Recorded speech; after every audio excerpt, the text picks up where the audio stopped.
ഹരേ കൃഷ്ണ. സർവം ശ്രീകൃഷ്ണാർപ്പണമസ്തു. ജയ് ശ്രീ രാധേ രാധേ. ഭഗവാൻ മഹാവിഷ്ണുവിൻ്റെ ദശാവതാരങ്ങളിൽ മൂന്നാമത്തെ അവതാരമായ വരാഹ അവതാരത്തെക്കുറിച്ചുള്ള കഥയാണ് ഇന്ന്. പണ്ട് ഹിരണ്യാക്ഷൻ എന്ന അസുരൻ ഭൂമിദേവിയെ സമുദ്രത്തിനടിയിൽ ഒളിപ്പിക്കുകയും വലിയ കുഴപ്പങ്ങൾ സൃഷ്ടിക്കുകയും പ്രപഞ്ച സന്തുലിതാവസ്ഥയെ തന്നെ തടസ്സപ്പെടുത്തുകയും ചെയ്തു. ദേവന്മാരും മനുഷ്യരും ദുരിതത്തിലായി.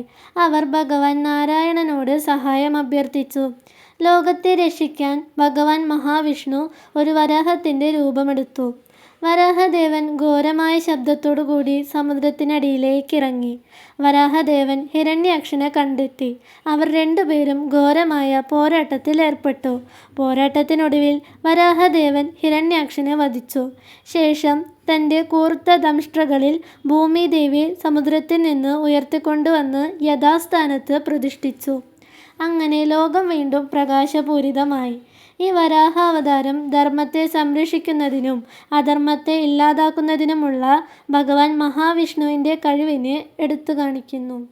ഇതാണ് ഇന്നത്തെ കഥ. ഹരേ കൃഷ്ണ. സർവം ശ്രീകൃഷ്ണാർപ്പണമസ്തു. ജയ് ശ്രീ രാധേ രാധേ.